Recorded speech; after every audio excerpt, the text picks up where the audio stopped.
sahabat MGTV, Bapak dan Ibu yang menyaksikan acara Bincang Bisnis ini dimanapun berada. Semoga Allah yang Maha Kuasa, Allah yang Maha Pengasih, Maha Penyayang, mengkaruniakan keistiqomahan kepada kita, keistiqomahan dalam kebaikan, keistiqomahan dalam beramal soleh.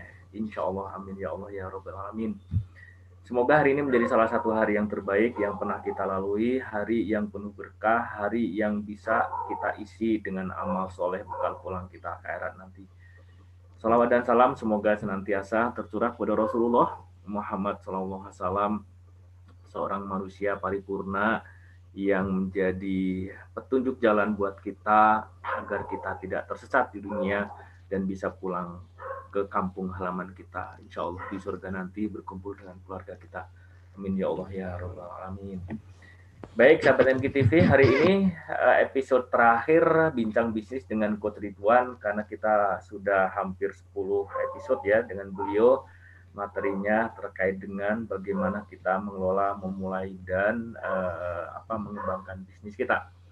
Namun sebelum itu kita sapa dulu Coach Ridwan, apa kabar Coach? Alhamdulillah Alamin.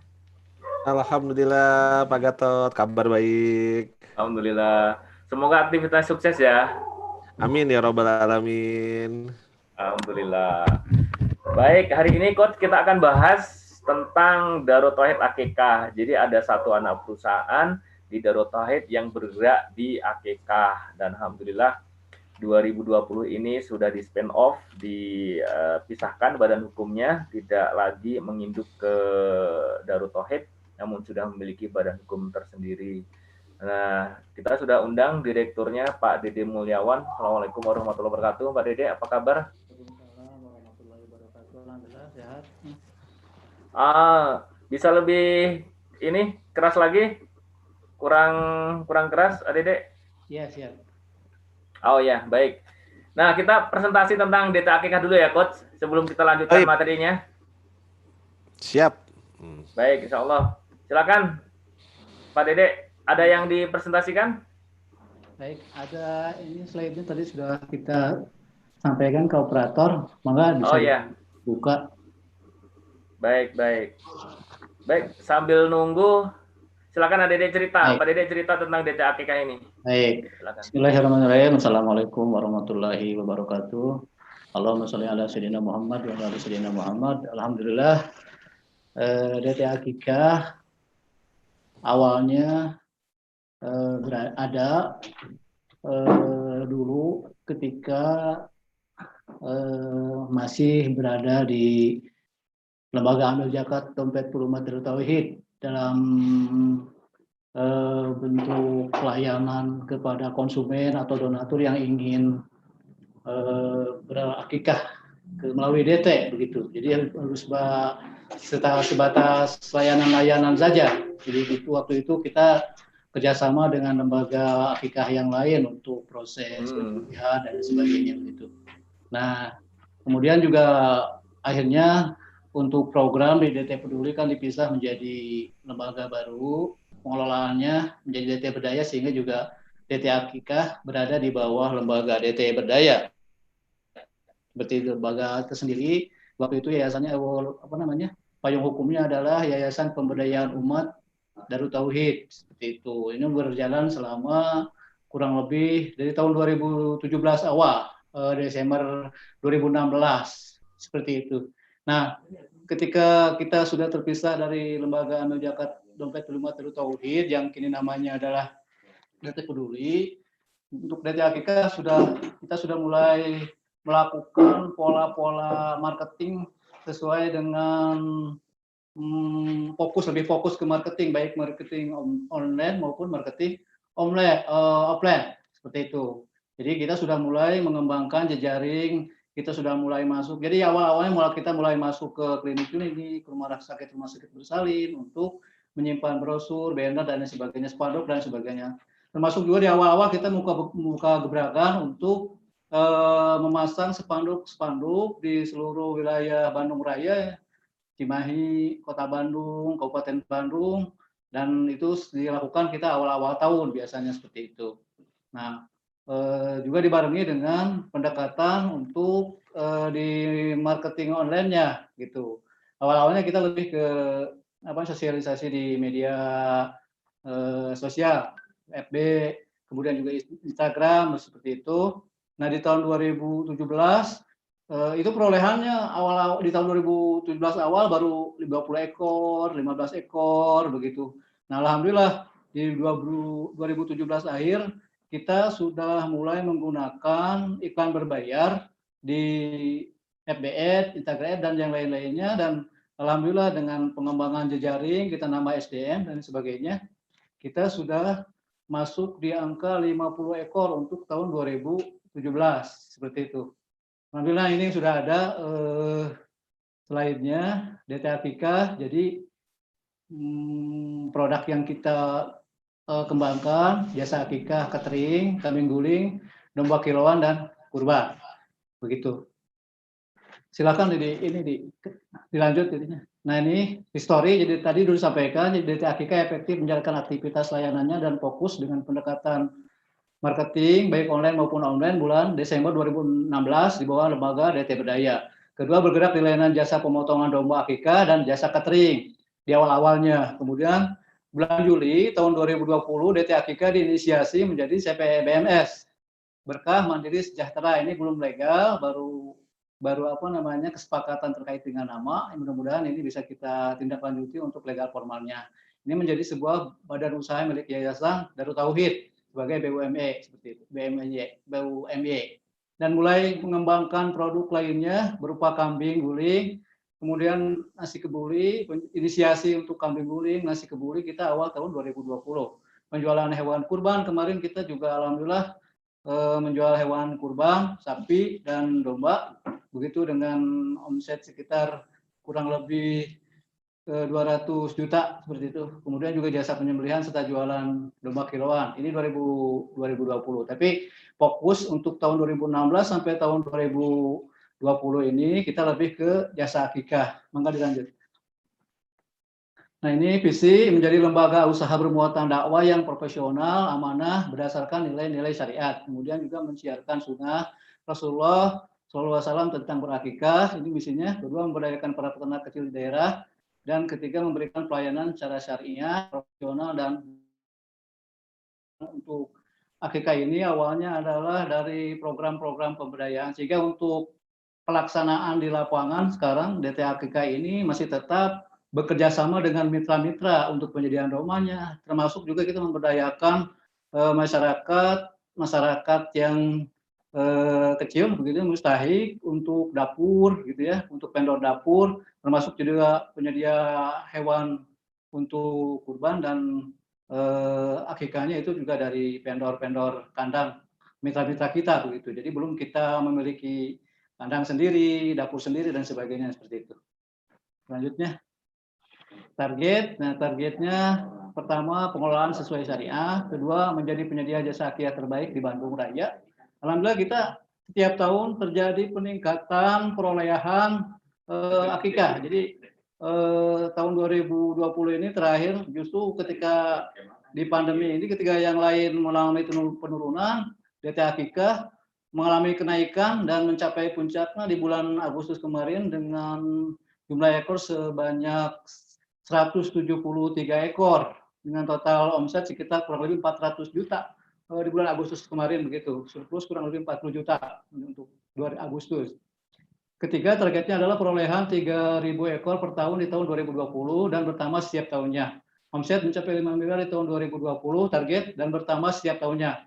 Memiliki kandang, dapur, dan kantor sendiri, menambah cabang di setiap tahunnya. Kita punya cabang beberapa titik, jadi namanya cabang, tapi sebenarnya itu jejaring kemitraan kita untuk marketing di wilayah sana. Jadi kita di beberapa titik kabupaten, di Cianjur, di Purwakarta, kemudian juga di Tasik, di Sumedang, di Bekasi, kita punya jejaring kemitraan yang kita namakan cabang dulu sementara begitu sebelum ada kepastian terkait dengan posisi mitra tersebut begitu. Jadi mereka kemudian yang membranding, mensosialisasikan, mempublikasikan DTA Akikah. Di sana ada kandang, ada vendor dapur, dan mitra marketing kita di sana.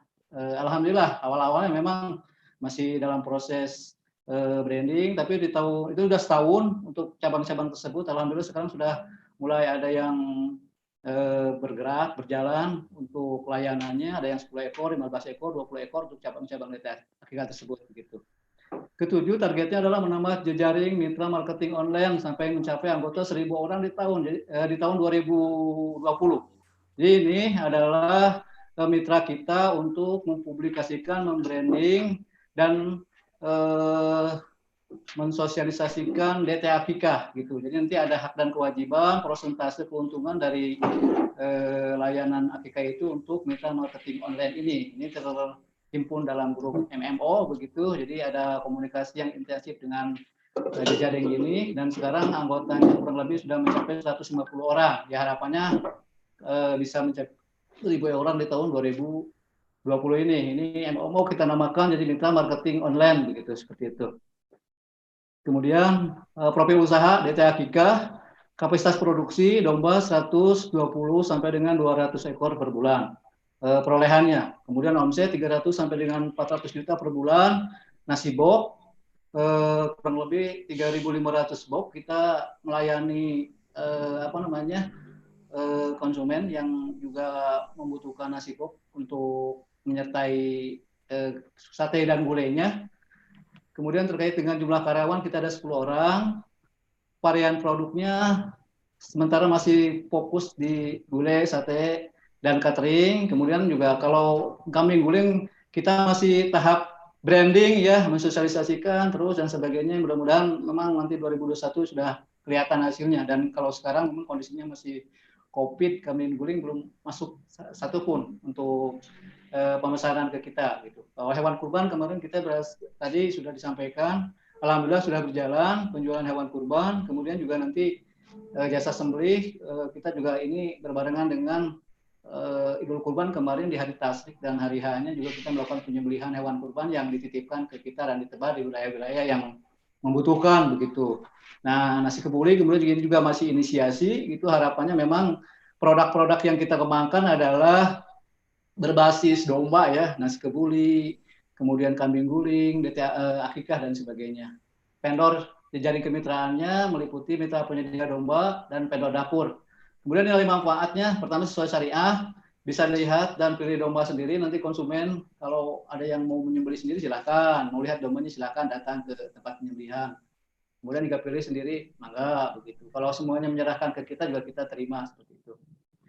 Kemudian rasa masakan memuaskan, insya Allah kita bekerjasama dengan Belia Food dan Tauhid, CPBNA untuk vendor dapurnya. Kemudian juga insya Allah timnya juga amanah di kita. Nah ini juga untuk nilai manfaatnya adalah kita sangat memprioritaskan layanan kepada konsumen, sehingga kalau misalkan tidak tepat waktu pengiriman, kita biaya masak dipotong 50%. Harapannya itu dari disepakati bersama dengan vendor. Atau kalau misalkan ada makanan yang basi dulu, sekarang alhamdulillah sudah aman di tahun 2020. Kalau ada makanan yang basi, kita uangnya dikembalikan lagi setengahnya kepada konsumen, begitu, untuk menjaga kualitas layanan kepada konsumen. Kemudian juga bisa dipercepat lagi, ya. Maka dilanjutkan ininya slide-nya. Nah ini produk DT Akika, kambing guling, nasi kebuli, hewan kurban, dan domba kiloan. Selanjutnya,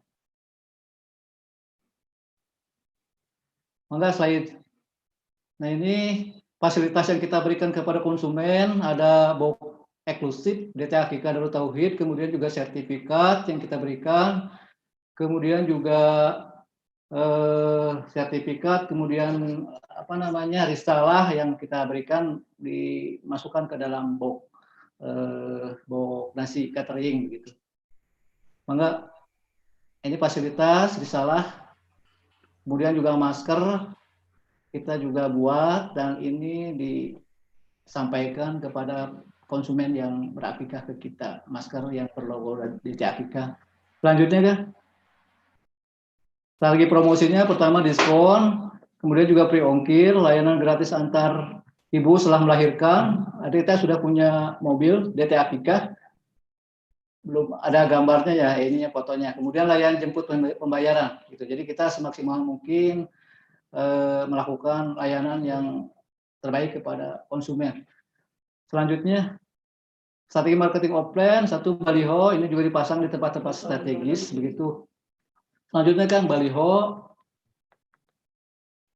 kemudian brosur, dan ini kita titip di acara-acara pengajian, bermitra dengan klinik bersalin, bidan, kemudian juga rumah sakit bersalin, DKM masjid, dijadikan sebagai reseller kita, begitu ya. Kemudian juga lembaga-lembaga lain yang siap untuk bekerja dengan kita, termasuk juga tadi yang MMO, mereka kita titipi spanduk, jadi tiap-tiap rumah anggota MMO, reseller kita juga dipasang spanduk-spanduk DTA Akikah, begitu. Jadi spanduk yang di jalan-jalan sekarang kita mulai berhenti, tapi lebih dititip ke reseller, ke agen kita yang 150 orang itu, begitu. Itu tersebar di wilayah Bandung Raya. Insya Allah ada di Cianjur juga ada, gitu. Selanjutnya kan strategi marketing offline, di sini spanduk yang mau digunakan ini dititip di mitra marketing online, di reseller. Yang di rumah-rumahnya biasanya di depan rumahnya, di dinding rumahnya gitu. Ada yang juga kita pasang neon box juga di rumahnya gitu. Juga ada juga yang mitranya itu pingin rumahnya juga dijadikan sebagai kantor layanan juga. Jadi kita tidak bayar. Ya, kita juga alhamdulillah ada yang bantu, ini daerah Ranca Ekek. Alhamdulillah memang ketika dibuka kantor layanan jumlah yang berakikah juga lebih banyak. Kita pasang spanduk, kemudian juga plang, neon box di tempat tersebut begitu. Selanjutnya ini spanduk dan ada juga kalender tahun 2020 ini diberikan kepada mitra marketing online, kemudian juga para konsumen. Selanjutnya ini strategi marketing online, kita bermain di medsos, Facebook, Instagram, kemudian juga di marketing via WhatsApp kita optimalkan juga begitu. Jadi yang kira-kira potensial untuk mengembangkan marketing DTA Akikah juga kita manfaatkan. Media iklan online, Facebook Ad, Instagram personal, Instagram Ad, website, dan lain-lainnya gitu. Termasuk juga kita aktif di Facebook itu untuk terus mempublikasikan, sosialisasikan konten marketing maupun copywriting-nya begitu.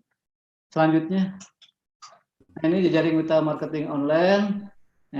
Untuk menariknya juga kita melakukan berbagai upaya untuk memberikan sesuatu yang menarik buat mitra. Kalau mencapai jumlah yang besar, kita suka memberikan juga bonus bulanan kepada mitra marketing online. Kemudian juga ada kuis dengan dilakukan di grup WA MMO dan umroh kalau mencapai jumlah konsumen dalam jumlah tertentu begitu. Ini belum ada. Kalau bonus bulanan dan kemudian kuis-kuis ke mitra marketing online memang sering kita lakukan setiap bulannya begitu untuk memperkuat konsolidasi di MMO begitu. Selanjutnya kan, nah ini konten di medsos, diantaranya seperti ini untuk konten marketing maupun copywriting-nya begitu. Terkait dengan DTA Akikah. Itu bayinya pintar sekali tuh.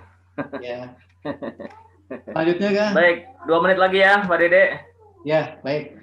Nah, iklan di online ini seperti ini, copywriting-nya ngajak langsung. Kemudian yang lainnya, nah ini juga konten marketing yang ini salah satu di antaranya ya. Jadi setiap hari pagi, siang sampai malam kita selalu mensosialisasikan terkait dengan konten marketing yang berkaitan dengan produk kita, baik DTA Akikah terutama maupun produk-produk yang lainnya begitu. Itu, nah ini terkait dengan konten testimoni. Ini juga sering kita upload, publikasikan, sosialisasikan terkait dengan testimoni dari konsumen. Jawabannya baik ya, baik. Ada yang jumlah, ada yang 10, 8, 9, ada A, B, C. Kebanyakan memang testimoni untuk tahun 2020 ya, konten testimoni dari para konsumen tersebut begitu. Juga ucapan terima kasih dari kita untuk para konsumen DTA Akikah yang ini dipublikasi ke media sosial baik Instagram maupun Facebook, selain kita langsung sampaikan kepada konsumen seperti itu. Selanjutnya, nah ini mewakilkannya begitu, ucapan terima kasih dan nah ini konten promonya promo kemerdekaan, kemudian juga terkait dengan menu DT Akikah, ada gulai, air mineral, nasi, sate, sambal kacang, dan lain sebagainya seperti itu. Jadi kapita nih. Nah ini kita kerjasama dengan Belia Food, insya Allah membantu sekali ya menjaga menu, rasa dan kualitas, termasuk juga layanan kepada konsumen. Itu barangkali terkait dengan DT Akikah. Ini yang terakhir sebagai penutup, ada video terkait dengan DT Akikah, mulai dari proses layanan sampai dengan proses masak, pengemasan, dan pengiriman. Dalam suasana COVID juga kita menyesuaikan sesuai dengan protokol COVID-19 ya. Berapa menit ini videonya nih, Pak Dede? Ya. Berapa menit waktunya? Videonya? 4 ya. 4 menit ya. Ini mobil 4. Nah, barangkali itu. Baik, terima kasih. Alhamdulillah, semoga berkah nih Pak Dede dengan Darut Tauhid Akikahnya. Baik, Coach, ada masukan, Coach, respon ide gagasan yang bisa diperbaiki oleh teman-teman di DT Akikah ini? Silakan, Coach. Ya, bismillahirrahmanirrahim. Ini kalau dilihat dari paparannya sudah sangat bagus banget. Sudah dari 7 jurus banjir order, bahkan sampai materi yang mau kita bahas hari ini tentang referensi sudah dilakukan nih kayaknya. Jadi sudah cukup baik. Nah, tadi karena sudah punya reseller sendiri, ada tadi MMO ya, mitra marketing online gitu ya. Nah, saya mungkin cuman sedikit karena nanti ini inline dengan materi pembahasan kita tentang mitra marketing online.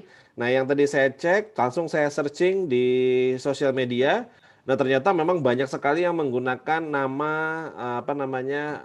DT Akikah gitu ya. Jadi ada ratusan. Dari saya lihat itu kayaknya memang itu mitra-mitranya ya. Mereka punya Instagram, mereka punya ini gitu. Jadi ada DT Akikah siapa namanya? DT Akikah siapa gitu. Tadi contoh saya lihat jadi kalau saya cek di Instagram sudah cukup banyak sekali gitu ya. Kalau ada DT Akikah Aida, DT Akikah Hendra, DT Akikah Wiwin, DT Akikah itu berarti adalah resellernya. Nah, mungkin masukannya sedikit adalah setiap dari reseller ini kalau bisa memang ada yang memantau. Jadi kita punya tim khusus untuk memantau mereka, untuk memberikan konten-konten apa yang harus diupload hari ini, jadwal uploadnya apa, kita punya event.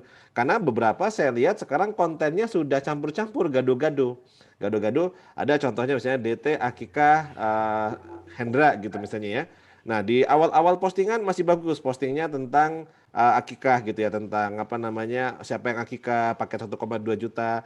Nah, naik ke sini sudah banyak postingan, ada postingan pribadi sedang makan, ada postingan jualan baju gamis, ada postingan tentang jalan-jalan, dan ini sudah tidak inline lagi dengan ini. Jadi kadang karena akun bisnis dan akun pribadi kalau bisa tidak digabung. Jadi ketika mereka jadi reseller, kita arahkan mereka untuk mereka punya akun bisnis yang itu tidak ada konten-konten pribadi gitu kan. Nanti ininya berbeda gitu. Jadi ya kalau itu maksudnya inline dengan produk kita. Tapi kalau misalnya ini DT Akikah tapi yang dipajang misalnya jualan jilbab. Nah, ini kalau dilihat di sini. Nah, ini contoh ya. Ini jualannya gamis, ini jualannya. Nah, ini ada beberapa yang kalau kita ngelihat, ini menurut saya ini sudah tidak inline. Nah, ketika di sini, nah ini jualannya baju, sepatu gitu ya. Nah, ini menurut saya sudah tidak pas, jalan-jalan gitu. Nah, ini tapi namanya masih menggunakan nama, misalnya kalau dicek, nah namanya di sini DT Akikah gitu. Nah, ini contoh manajemen, namanya manajemen agen atau manajemen reseller. Nah, ini nanti inline dengan topik pembahasan kita hari ini. Secara strategi tadi sudah cukup bagus banget, artinya sudah keren gitu ya. Nah, tapi ketika tadi saya cek, memang ketika saya searching dengan kata kunci DT Akikah, memang yang muncul banyak sekali di sini DT Akikah macam-macam. Jadi ada yang menggunakan logo, ada juga yang tidak menggunakan logo. Nah, ini nanti yang perlu di manage. Jadi kalau perlu mereka dimasukkan grup, mereka nanti akan diedukasi. Oke, hari ini kita kampanye bulan ini adalah berbicara tentang penanganan protokol COVID gitu. Jadi DT Akikah sesuai protokol COVID. Semua postingnya itu. Pekan depan kita akan berbicara tentang misalnya pas momen kurban. Semua postingnya itu. Nah, jadi postingnya sama dan ada yang ngecek siapa yang sudah posting, siapa yang belum gitu. Nah, itu poin pertama. Poin kedua, Sosial media akan efektif ketika mereka memang punya engagement bagus dengan followersnya. Nah, tadi saya lihat banyak juga yang memang cuma followersnya cuma 5 orang, followersnya 12 orang. Nah, ini dampaknya juga mungkin tidak akan signifikan. Nah, maka mungkin nanti perlu diberi materi kepada teman-teman yang menjadi MMO, Oh ya. bagaimana sih mereka bisa meningkatkan follower, mereka bisa meningkatkan jumlah pertemanan, bagaimana mereka membangun engagement gitu. Iya, betul. Nah, dan konten-konten nanti disuplai gitu. Nah, sehingga nanti mereka tugasnya mengoptimasi sehingga harapannya MMO ini bisa optimal. Dan nanti kita juga ada kayak yang mengecek kalau mereka sudah tidak sesuai, maka harus ada regulasi. Apakah mereka masih bisa tetap menjadi reseller atau mereka bisa diberhentikan dari reseller gitu. Kalau memang mereka sudah tidak sesuai dengan ininya. Karena kita tidak dalam konteksnya di sana tidak hanya berbicara tentang quantity, berapa banyaknya, tapi kita juga berbicara quality. Mereka misalnya 10 orang tapi bisa menghasilkan 1 bulan 100 ekor, yang satu misalnya 500 orang cuma menghasilkan misalnya 50 ekor, kan pasti tentunya kita pengennya juga ada aspek quality. Nah, disitulah nanti kita terus bina, terus dibina, sehingga perlu nanti setiap bulan sekali kita munculkan ada kayak misalnya board atau misalnya kayak 10 besar reseller atau 10 besar MMO terbaik bulan ini dari Oh ya. daerah mana saja. Nah, mereka semakin terpacu untuk mereka dan nanti yang terbaik solo sharing. Yang terbaik gimana sih caranya untuk bisa dapatkan penjualan segitu banyak sharing gitu. Nah, itu nanti mungkin akan menghasilkan potensi yang jauh lebih besar lagi. Kira-kira gitu, Pak Dede. Tapi overall sudah bagus banget tadi saya dari semua kontennya online offline sudah masuk, terus desainnya, brosurnya dan juga tadi saya sangat apresiasi karena di masa pandemi saat yang lain turun, Iya. ternyata DT Akikah naik terus omsetnya Masya Allah luar biasa dan semoga terus semakin berkah manfaat buat banyak orang juga. Amin. Baik, Coach. Terima kasih. Pak Dede ada pertanyaan nggak? Ya, tadi Yang perlu kalau ditanyakan aku juga ke Coach setiap Ridwan? bulan kita suka ada reward buat MMO. Jadi mereka mencari follower yang terbanyak untuk perolehan di bulan tersebut kita kasih hadiah. Juara 1, juara 2, juara 3 gitu. Nah, ini pertanyaannya terkait dengan varian menu baru nih kok. Apakah memang sudah saatnya kita untuk mulai menu baru kambing guling, nasi kebuli begitu atau memang kita harus 2020 ini fokus dulu ke DT Akikah begitu. Jadi kita secara penjualan memang tadi 170 ekor per bulan ya. Jadi ini sudah melebihi dari target awal begitu. Nah, kita untuk menambah usaha-usaha baru, kita nambah produk barunya kita coba untuk beralih ke kambing guling. Apakah kambing guling memang nanti tersendiri brandingnya atau memang nanti di bawah brand DT Akikah gitu?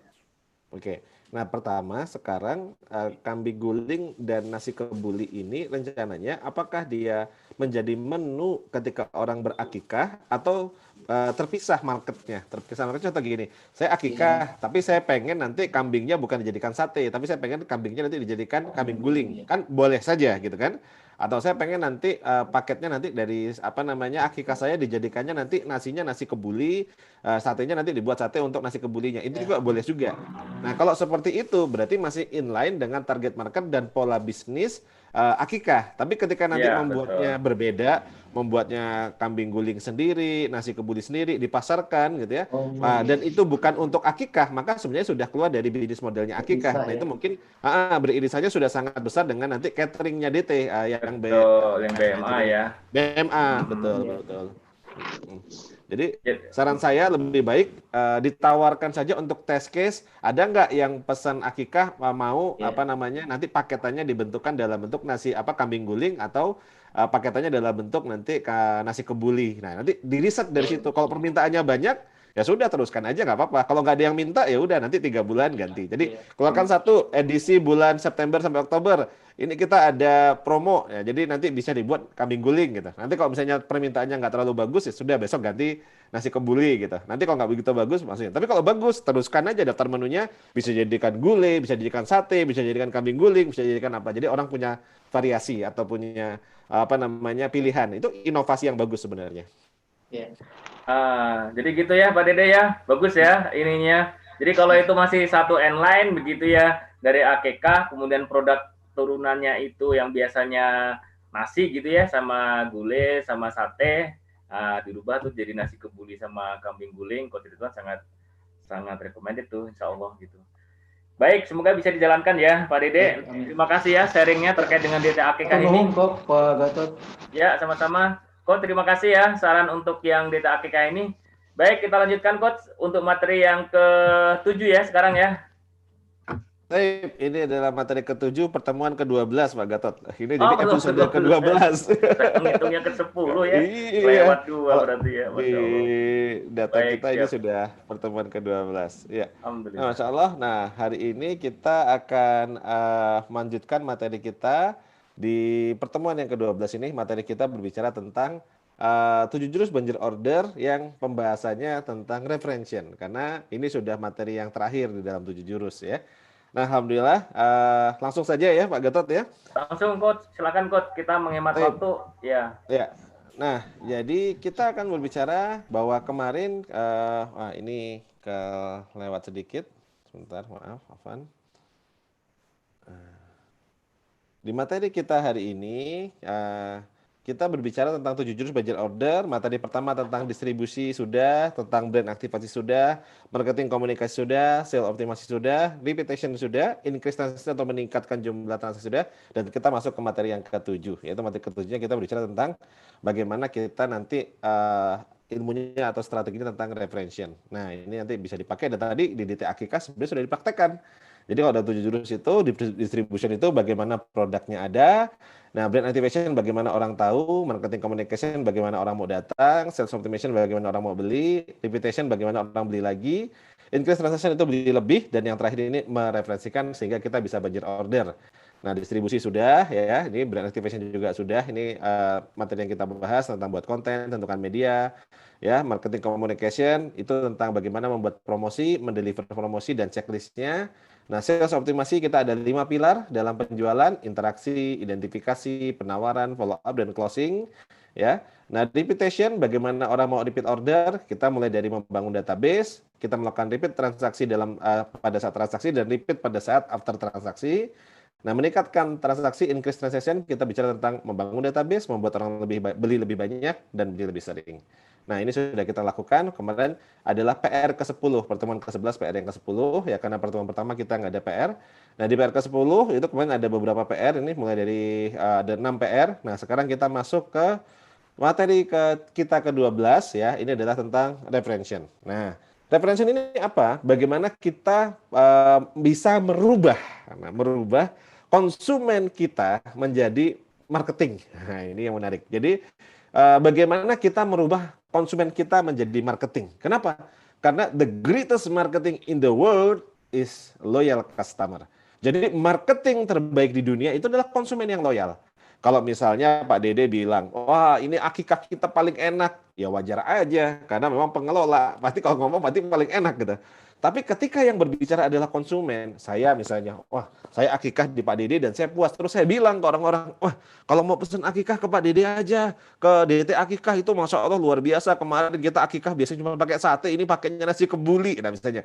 Tapi yang ngomong konsumen itu akan lebih powerful daripada kalau yang berbicara adalah pemilik atau pengelola. Nah, sehingga referensian ini adalah bagaimana cara agar konsumen kita itu dia bisa mau mereferensikan produk dan jasa kita. Nah, ini PR yang harus kita bangun. Bagaimana mereka mau mempromosikan produk dan jasa kita. Ini kuncinya. Ya, jadi situ. Dan kalau konsumen mau mereferensikan, maka potensi penjualan kita akan jauh lebih optimal lagi. Nah, maka bagaimana strateginya mereka bisa mereferensikan? Yang pertama, kita bisa menggunakan pendekatan untuk membangun promotor. Jadi orang yang mereferensikan istilah umumnya saya sebut sebagai promotor. Dalam bahasa bisnis, bisa jadi dia disebut reseller, bisa disebut agen, bisa disebut loyal customer, bisa disebut sebagai pembela, macam-macam namanya. Tapi saya menyebutnya dalam bahasa umum adalah promotor. Orang yang mau mempromosikan usaha kita. Nah, yang kedua, kita membuat pendekatan namanya referensi langsung. Bagaimana si promotor ini mau secara langsung mereferensikan kita atau dengan cara referensi tidak langsung. Nah, ini yang akan kita bahas. Jadi kuncinya ada 3. Bangun dulu promotornya atau orang-orang yang mau mempromosikan kita, para pembela-pembela kita. Yang kedua, buat program referensi langsung atau buat program referensi tidak langsung. Nah, 2 ini kalau kita lakukan, insya Allah tuh nanti, maka hasilnya dampaknya akan luar biasa. Nah, ini yang pertama. Jadi apa perbedaan database itu? Berarti kita ada 3 database. Jadi perjalanan selama kita belajar tentang 7 jurus budget order, ada 3 database ya. Database yang pertama itu Calon adalah konsumen. database calon konsumen. Calon konsumen itu misalnya, oh ini kita misalnya yang mau jadi target pasar kita siapa? Oh misalnya ibu-ibu atau keluarga yang baru punya anak. Nah, ini berarti mereka kan akan akikah. Nah, maka kita harus sudah tahu duluan siapa yang sedang hamil tua. Nah, kayak gitu namanya database calon konsumen. Belum menjadi konsumen, tapi baru ini. Nah, maksudnya kalau kita, waduh nggak tahu namanya, berarti kalau gitu daftar rumah sakit bersalin, daftar bidan, daftar apa? Nah, yang kira-kira di situ target market kita ada. Nah, ini database yang pertama, betul sekali Pak Gatot. Database yang kedua, selain dari calon konsumen, maka orang yang tadi calon sudah menjadi konsumen. Maka kita punya database namanya database konsumen, orang yang sudah closing atau orang sudah beli ke kita. Nah, itu namanya database yang kedua. Dan database yang ketiga, kita akan membuat namanya database orang yang repeat lagi atau pelanggan. Nah, sehingga dari sini maka kita akan tahu dari calon konsumen yang banyak belum tentu semua jadi konsumen, dari konsumen belum tentu semuanya repeat atau jadi pelanggan. Nah, dari sinilah kita ambil nanti sebagian kita untuk ajak mereka menjadi promotor kita, atau kalau di sini saya contohkan ini namanya database reseller ya. Ini kita jadikan promotor. Artinya mereka sudah mau repeat, sudah mau datang lagi, berarti mereka juga punya kepuasan terhadap kita dan kita bisa ajak mereka, ayo bantu kita dong untuk promosi ya gitu, atau bantu kita dong untuk mereferensikan agar semanfaatnya lebih banyak orang. Nah, sehingga nanti bisa dibangun, misalnya contoh ini menggunakan software atau menggunakan apa, kita bisa buat database sendiri untuk database promotornya, siapa aja yang menjadi promotor atau siapa aja yang menjadi reseller kita. Nah, ini nanti bisa dilakukan. Nah, setelah itu kita bisa membuat 2 program. Nah, jadi saran saya nanti kita bisa buat kayak misalnya, ini saya ambilkan contoh, bagaimana caranya untuk kita bisa punya reseller atau agen tadi, ya ini di yang sebelumnya. Nah, kita bisa ajak, kita buat flyer, kita buat undangan kepada customer kita, ayo ibu-ibu atau ayo bapak-bapak atau siapapun yang pengen punya penghasilan tambahan, boleh. Ya, kita ajakin untuk menjadi reseller atau promotor kita. Nah, ini kalau promotor. Atau yang kedua, memang orang yang sudah loyal customer, dia tidak perlu kita ajak, tapi dia sering cerita tentang produk kita, sering mereview, mungkin di sosial medianya, mungkin di Facebooknya atau di Instagramnya, kok dia sering nge-share, dia sering datang, dia sering review. Nah, itu bisa kita tandai sebagai promotor yang nanti bisa kita ajakin join dalam program. Nah, program referensi langsung artinya apa? Berarti secara sadar, secara langsung, kita membuat sebuah program untuk orang menjadi referral kita atau menjadi promotor kita. Jadi ini benar-benar didesain orang itu untuk dibuat. Nah, contohnya apa aja? Contohnya referensi langsung ini programnya misalnya ada program reseller. Nah, tadi kenapa saya bilang promotor itu macam-macam? Karena bisa jadi dia bentuknya sebagai reseller. Bisa dalam bentuk affiliate. Affiliate itu kalau reseller kan penjual, misalnya dia membantu menjualkan lagi, dapat harga khusus, dapat diskon dan seterusnya. Affiliate itu dia juga ada. Jadi orang-orang mirip dengan reseller ya. Kalau reseller itu dia biasanya beli dulu. Kalau affiliate itu dia membantu mempromokan, mengiklankan, menceritakan segala macam. Tapi mungkin dia nggak semuanya punya barangnya. Jadi barangnya nanti dikirim. Jadi saya mengiklankan, mempromosikan, tapi saya sebenarnya nggak pegang barangnya. Nanti kalau misalnya ada yang beli langsung ke Pak Deden. Jadi itu artinya affiliate gitu ya. Tapi kalau reseller itu penjualan ulang, saya sudah beli dulu, saya jual lagi. Nah, jadi kalau kayak tadi sebenarnya yang cocok istilah yang dipakai sebenarnya untuk di akikah tadi adalah affiliate, karena saya membantu menjualkan itu sifatnya tidak memiliki barangnya dulu, tapi saya mereferensikan gitu ya, menceritakan gitu. Tapi orang pesennya tetap ke DT akikah gitu. Jadi ini artinya saya tidak motong kambingnya, tidak melakukan proses penyembelihan dan seterusnya. Itu affiliate namanya. Nah, yang ketiga ada direct selling. Direct selling ini kita bisa merekrut tim-tim yang memang nanti mereka akan membantu kita untuk menjual secara langsung gitu. Nah, jadi ini program namanya referensi. Nah, ya. Ada program multi level marketing, tapi ini harus dikaji lebih dalam. Ya, saya ini sedang tidak berbicara tentang MLM-nya, tapi berbicara tentang kalau kita mau memakai pendekatan ini salah satu bentuk contohnya dalam program referensi, tapi perlu dikaji lebih mendalam tentang unsur-unsur syar'inya, kira-kira gitu. Dan yang terakhir ada program member get member. Nah, ini juga bisa dipakai untuk sebagai program referensi. Nah, jadi kita bisa membuat program-program ini untuk mereka bisa mereferensikan produk yang kita miliki gitu ya. Nah, ketika kita membangun program-program ini, reseller, affiliate, dan reseller, MLM maupun member get member, maka secara tidak langsung kita sudah punya orang-orang yang mereka itu akan membantu menjualkan produk kita secara masif gitu. Secara masif itu artinya, nah nanti di sini caranya gimana? Maka ada 3 hal yang harus kita perhatikan. 3 hal yang harus kita perhatikan. Yang pertama, ketika kita mau membuat program reseller, update atau segala macam, yang satu adalah proses rekrutmen. Nah, kita harus memahami bagaimana proses untuk bisa merekrut atau mendapatkan ini tadi. Nah, ini prosesnya yang pertama namanya rekrutmen. Nah, rekrutmen ini bisa dilakukan dengan cara apa? Dengan cara kita iklan. Jadi kita sering lihat tuh misalnya contoh ada iklan di sosial media, di majalah, di TV, di mana menawarkan untuk kita menjadi seorang reseller atau apa. Nah, itu namanya program untuk rekrutmen. Nah, saran saya ketika kita merekrut, cari memang mereka yang punya passion atau mereka punya ketertarikan dengan produk yang kita jual.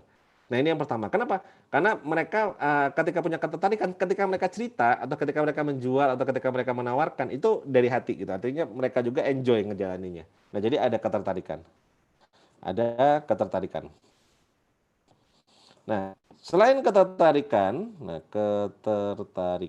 yang kedua diusahakan kalau bisa mereka juga punya pengalaman pada saat rekrutmen. Jadi sehingga kebanyakan yang dipakai biasanya reseller di kebanyakan tempat atau affiliate dari reselling dan lain-lain itu ketika kita mau menawarkan kita langsung cek. Oh, cek di Shopee. Ketika dicek di Shopee kan bisa dibandingkan, bisa dibedakan. Dia produsen atau dia agen ya, atau dia reseller ya. Nah, kalau dia kira-kira reseller, cari yang kira-kira reseller produk yang sejenis dengan kita. Nah, di situ kan ada nomor kontaknya. Kita save tuh. Satu kita save gitu. Kita kalau mau ngerjain kayak gitu ya sehari bisa dapat 100 nomor kontak dari hanya satu marketplace. Baru dari Shopee, belum dari Tokopedia, belum dari yang mana yang lainnya. Itu kita seminggu mungkin kita bisa punya 1000 database calon ibaratnya orang yang bisa menjadi reseller yang mereka sudah punya pengalaman menjual produk yang mirip dengan kita. Lalu setelah kita itu kita kasih penawaran, mau nggak menjadi reseller kita dengan produk yang mirip dengan ini apa segala macam, kasih link WhatsApp-nya ketika dia oke dia masuk link WhatsApp, ketika oke dia masuk link WhatsApp. Nah itu kita kan dengan mudah mendapatkan orang-orang yang ini, orang-orang yang sudah punya pengalaman dan punya ketertarikan. Kalau kita mencarinya itu dari scratch atau kita mencari apa ya namanya istilahnya orang yang entah itu punya pengalaman atau nggak punya pengalaman, yang penting mau, PR-nya adalah nanti poin nomor 2-nya agak berat. Poin nomor 2 itu apa? Poin nomor 2 namanya edukasi. Kenapa? Karena orang-orang ini setelah dia masuk ke kita, maka yang kedua kita punya PR adalah melakukan edukasi. Edukasi itu apa? Kita ngelatih orang-orang yang sudah terekrut tadi untuk bagaimana menjual produk kita. Kita kasih konten, kita kasih edukasi tentang produk atau produk knowledge, kita kasih bahan-bahan yang akan diposting atau diiklankan gitu. Nah, itu bisa dilakukan gitu. Nah, ini kalau kita melakukan hal ini kalau bagi orang yang awam tentu PR-nya luar biasa. Tapi kalau bagi mereka yang sudah pernah punya pengalaman, mereka dengan cepat, bahkan mungkin mereka lebih pintar dari kita. Nah, jadi itu PR-nya kenapa rekrutmen penting ya dalam mencari agen atau reseller atau direct selling tadi. Nah, kalau sudah rekrutmen sudah, ada edukasi. Nah, yang ketiga ada namanya recognition. Nah, ini mohon maaf, tapi saya agak bermasalah. Ada recognition itu apa? Ada penghargaan. Jadi setelah diedukasi, dikasih penghargaan. Siapa dari mereka yang mereka menjualnya bagus, kita kasih penghargaan. Yang bisa menjual sampai sekian banyak, itu kita kasih hadiah. Misalnya hadiahnya apa? Jalan-jalan ke umroh gratis bersama dengan keluarga. Kalau bisa menjual sebanyak apa. Nah, itu contoh bisa dilakukan. Jadi ada 3 poinnya tadi.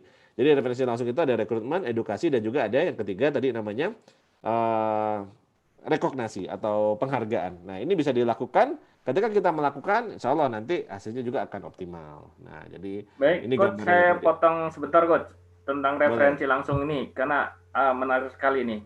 Kalau produknya itu barang dan jasa, itu pendekatannya hampir sama ya? Untuk mencari reseller, affiliate, direct selling, termasuk member get member dan MLM ini, untuk yang produknya jasa dan barang itu apakah pendekatannya sama atau berbeda ya? Pendekatannya 3 tadi sama, jadi ada rekrut, ada edukasi, dan ada recognize. Tapi ini pilihan A, B, C, D, E ini yang membedakan atas kategori produk kita. Jadi kalau produk kita itu barang cocoknya jadi reseller karena ada barangnya. Contoh produknya jilbab. Nah, kalau jilbab cocok dia di reseller. Kenapa? Karena dia beli, kita menawarkan paket reseller, beli dengan nilai misalnya 5 juta dapat barang sekian atau 1 juta dapat barang berapa, harganya lebih murah dia jual lagi. Jadi artinya barang itu sudah berpindah tangan, resales artinya gitu. Jadi nanti dia menjualkan ulang gitu. Jadi itu namanya reseller, agen, distributor. Kalau affiliate ini yang cenderung jasa. Jadi barangnya itu cenderung jasa. Atau barangnya tidak bisa diberikan kepada si penjual gitu. Jadi nanti semi dropship gitu ya. Jadi kayak dropshipper. Jadi Akikah tadi sebenarnya menurut saya lebih cocoknya nama programnya adalah affiliate. Karena dia tidak pegang barangnya kan, artinya tidak saya beli terus saya bawa terus nanti saya jual lagi, udah keburu basi mungkin barangnya kira-kira kayak gitu. Nah jadi itu Umroh kita juga saya kira affiliate ya, umroh ya. umroh juga affiliate sebenarnya. Kenapa? Karena di situ dia bentuknya kan kita tidak menawarkan langsung. Nah, direct selling ini bisa untuk keduanya. Direct selling ini untuk produk juga bisa, untuk jasa juga bisa. Makanya kalau umroh itu paling banyak dipakai itu adalah programnya namanya program direct sales. Jadi ada tim dikumpulkan, mereka memang mendaftar langsung untuk menjadi apa namanya? Agennya umroh gitu. Nanti dia dilatih, diedukasi, dan direct sale perbedaannya dengan reseller dan affiliate. Reseller dan affiliate itu benar-benar lepas. Lepas itu artinya kayak dia tidak ada keterikatan peraturan dengan perusahaan dan sebagainya. Kalau direct sales itu kayak kita mendaftar, kayak kita jadi bagian dari tim salesnya satu unit usaha gitu. Jadi terdata, jadi ada programnya, mungkin bisa jadi punya ID card, punya apa segala macam kayak gitu. Nah itu direct sales. Gitu. Termasuk itu ya, direct selling itu termasuk yang kartu kredit ya. Kalau kita ketemu di mall-mall begitu ya, mereka pakai kartu nama, pakai seragam, uniform dan sebagainya ya. Betul, itu direct selling. Jadi dia tim selling yang terjun langsung ke lapangan, ketemu langsung. Jadi kalau reseller affiliate seringkali dia tidak terjun langsung ke lapangan, tapi dia mainnya kebanyakan online atau buka toko lagi. Tapi kalau direct sales itu dia langsung gitu. Jadi ketemu, jadi kayak apa namanya, properti banyak yang dia nggak mau ribet, tinggal cari tim direct selling. Kayak tadi misalnya kayak tadi kartu kredit atau apa yang kita sering lihat di apa namanya mall-mall dan yang lainnya itu direct sales. Kayak kira gitu. Nah, member get member ini biasanya untuk program-program produk yang dia masih massal dan biasanya temporary. Temporary itu artinya bukan program yang terus-menerus program itu akan dibuat. Kayak dulu kita pernah lihat ada agen 1000 sunlight. Ayo ibu-ibu jadi agen 1000 sunlight, nanti apa ajak temennya kirim tutup botolnya nanti dapat hadiah apa. Tapi temporary, setahun udah hilang, udah nggak ada program itu lagi. Nah, itu bisa dengan produk namanya program member get member. Kira-kira kayak gitu. Baik, Coach, satu lagi ya terkait dengan referensi langsung ini. Nah, kita itu sekarang kan dunianya dunia online ya, batasan-batasan wilayah itu sekarang sudah tidak ada, hampir tidak ada kalau yang online begitu. Namun juga sekarang ada irisannya yang offline dengan online. Nah, itu ada istilah reseller, ada agen, ada mitra, ada distributor, ada agen besar begitu ya. Nah, kadang-kadang kita sudah mengatur perbedaan dan kategorinya, tapi justru kadang-kadang kita bingung sendiri nih, itu reseller ya. Kebetulan seperti ini, tapi karena kedekatan, kemudian jarak dan lain sebagainya, begitu ya, akhirnya kita berikan untuk distributor gitu. Jadi kita kadang-kadang kita yang buat regulasi kategori levelingnya, jalur distribusi kita, tapi ternyata kita bingung sendiri begitu. Apalagi yang udah online begini ya. Nah, Coach, ada ini nggak, Coach? Ada masukan seperti apa tanggapannya?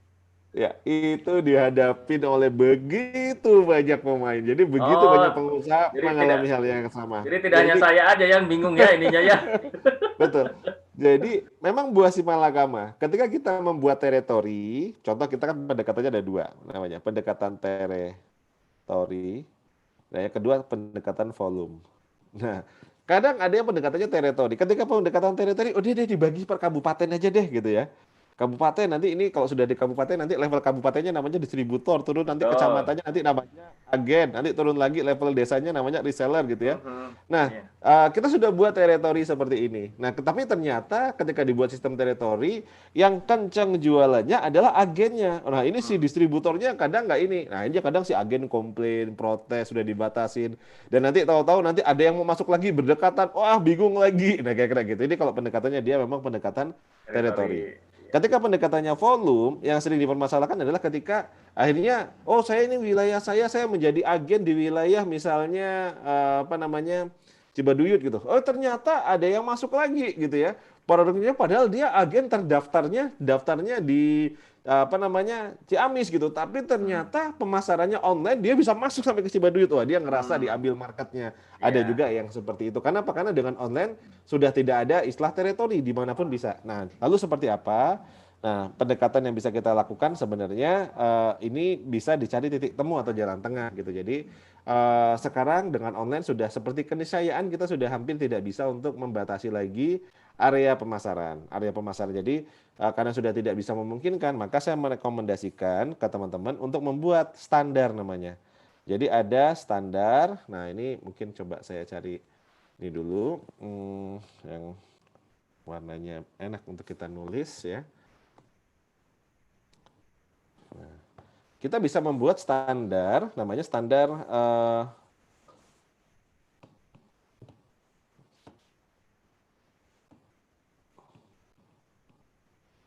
standar distribusi. Nah, standar distribusi atau ke agen gitu ya, agen reseller. Nah, jadi saran saya misalnya kita bisa tetap membagi distribusi itu berdasarkan dengan wilayah. Wilayah misalnya contoh, tapi tidak semuanya. Jadi wilayah ini apa? Wilayah itu dibagi ada namanya distributor. Nah, jadi biar kita enak dibagi dulu. Jadi ada teritorinya, tetap ada teritori. Jadi misalnya apa? Distributor itu mewakili apa? Nah, ini kita buat standarnya. Apakah mewakili provinsi? Apakah mewakili kabupaten? Atau mewakili kepadatan penduduk.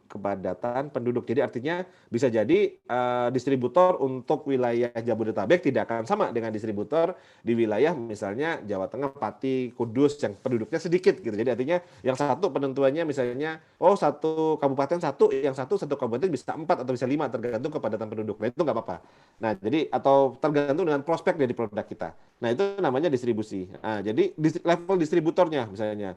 Nah, lalu dikasih syarat. Level distributor ini apa? Kasih syarat. Nah, jadi ada kelengkapan syarat volume. Satu, misalnya pengambilannya jumlah dia punya target omsetnya berapa. Kalau dia ternyata sudah ngambil distributor, sudah dapat potongan misalnya dia 40% dari pricing, ternyata kok target omset dia nggak tercapai, dia bisa di downgrade. Jadi bisa statusnya tidak distributor tapi dia turun menjadi agen gitu kira-kira gitu. Jadi agen misalnya di bawahnya ini agen level ininya mungkin cuma dapatnya misalnya 30% gitu atau cuma 25%. Nah, jadi kita sudah bisa mengatur standarnya gitu. Di bawahnya agen misalnya lagi ada reseller tadi yang 20%. Nah, ini kita sudah bisa ngatur. Nah, tergantung dengan kategori produk kita. Tapi di sini kita buat ada satu dia apa? Ada target omset berapa misalnya omsetnya 1 bulan 100 juta gitu per bulan. Nah, terus kalau misalnya nanti di level agen ini omsetnya misalnya targetnya 50 juta per bulan. Kalau level ini misalnya 10 juta per bulan. Nah, level reseller. Jadi ada target omsetnya. Selain target omset, target pembinaan kepada agen, rekrutmen agen dan seterusnya. Jadi ada target-target yang kita susun di situ. Sehingga dengan kita ada skema seperti ini, kita bisa mengatur distributornya tetap dikunci, tapi pemasarannya ini yang antar agen dan reseller boleh melewati jarak. Jadi distribusi ini menguncinya kepada price potongan atau harganya atau kita memberikan kita memberikan diskonnya ya. Diskonnya. Tapi bukan berarti kepada wilayahnya. Jadi walaupun saya agen dari Bandung gitu, tapi saya jualannya sampai ke misalnya Jogja, ya nggak apa-apa karena dengan online bisa dikirim dari mana saja. Berarti si Jogja kalau dia bisa ada orang Jogja belinya dari Bandung, berarti dia yang kurang optimal gitu. Jadi kita tidak bisa membatasin gitu. Agennya jualan sampai kemana saja. Tapi si agen-agen daerah ini tetap ngambilnya dia ke distributornya yang di Bandung. Nah, di sini reseller ngambilnya juga ke agen dan distributor yang di Bandung. Dia nggak bisa ngambil yang ke distributor yang di luar. Tapi kalau area pemasarannya dibebaskan. Nah, ini yang sekarang banyak dipakai sama teman-teman kayak gini Pak Gatot. Jadi mereka bisa membagi ini.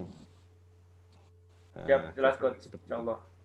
Nah, ini kadang memang kita suka bingung gitu kalau kita ngaturnya nggak ini jadi malah nggak produktif, malah nggak efektif ininya ya.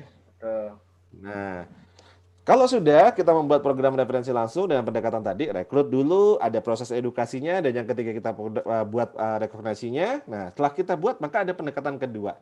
Kalau pendekatan kedua ini program referensinya tidak langsung. Tidak langsung itu artinya jadi tidak kayak tadi kan ada programnya, ada bentuk kerjasamanya dan seterusnya. Kalau ini enggak ada kerjasamaan gitu ya. Jadi sederhana saja. Jadi hanya kita membuat sesuatu yang sifatnya layak untuk orang itu memviralkan atau mereferensikan gitu. Jadi contohnya apa? Kita buat gamification. Gamification itu gimmick-gimmick satu games atau satu apa ya namanya hal yang menarik dari usaha kita yang itu membuat orang itu mau untuk memviralkan. Nanti saya ke contoh ya.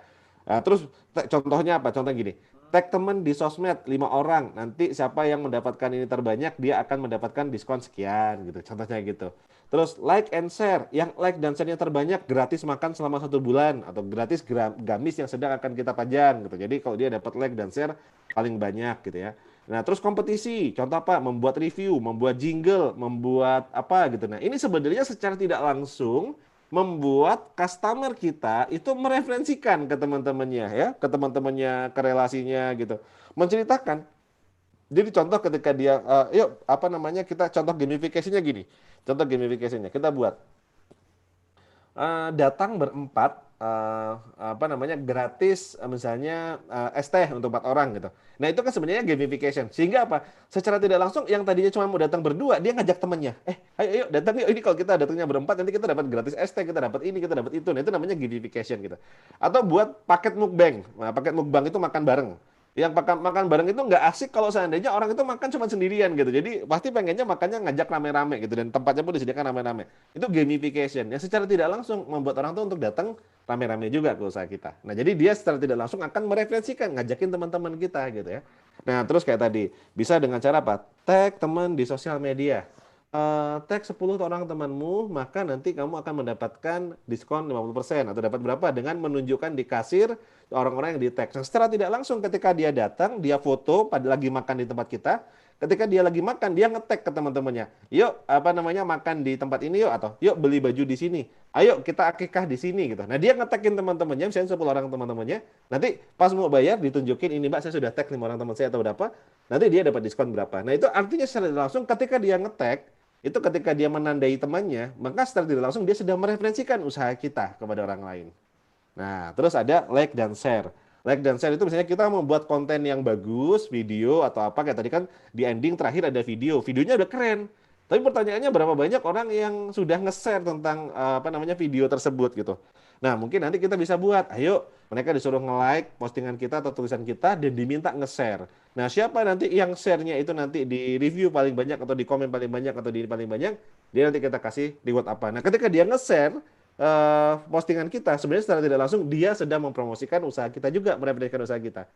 Nah, atau sekedar misalnya membuat kompetisi kayak tadi, kompetisi bisa jadi kompetisinya kompetisi apa? Kompetisi jingle gitu, kompetisinya makan apa ya namanya? Makan pedas gitu ya. Nanti dia suruh posting juga gitu. Dan itu secara tidak langsung dia akan apa namanya mereferensikan kompetisi misalnya pakai jilbab misalnya apa gitu dikompetisikan atau apa. Nah, itu bisa membuat itu juga ya, apa namanya orang mereferensikan. Dan terakhir mereview produk layanan yang kita punya dan itu nanti akan membuat orang juga akan apa namanya mereferensikan dengan luar biasa. Nah, ini pendekatan-pendekatan yang sebenarnya bisa dilakukan mudah dan tidak mahal sebenarnya cuma gamifikasi. Contoh gratis makan 1 bulan gitu. Itu coach kan makan 1 bulan kan mahal. Sebenarnya kalau kita mau hitung-hitungan sehari misalnya contoh satu paket itu misalnya 20.000, HPP-nya paling cuma 10.000 gitu, 10.000 sehari. Kalau dia mau ambil terus full selama 1 bulan, berarti kan kita cuma spending budget 300.000 sebenarnya. Iya, betul. Tapi 300.000 yang kita keluarkan itu menjadikan konten kita viral gitu, menjadikan konten kita diceritain kemana-mana. Dan orang itu heboh, wow makannya 1 bulan gratis gitu kan, gratis makan 1 bulan kan keren banget gitu. Nah itu apa namanya sudah bisa menjadi satu konten yang viral dan membuat orang mau tertarik menceritakan, mereferensikan usaha kita. Jadi ingat ketika orang terreferensikan maka akan kembali ke kanal yang atas. Ketika orang sudah direferensikan maka dia akan tahu, dia akan datang dan dia akan beli. Nah jadi proses yang kemarin kita buat akan mutar terus gitu. Jadi nggak akan pernah berhenti. Iya, betul. Nah ini yang bisa kita lakukan. Nah ini contoh. Ini di Bandung ada teman saya namanya Kang Dewa. Kang Dewa ini dia punya namanya Billionaire Store, jualan buku. Dia nggak pakai tuh kayak apa namanya Gramedia atau apa. Pendekatannya dia lakukan dia membangun yang namanya affiliate marketing.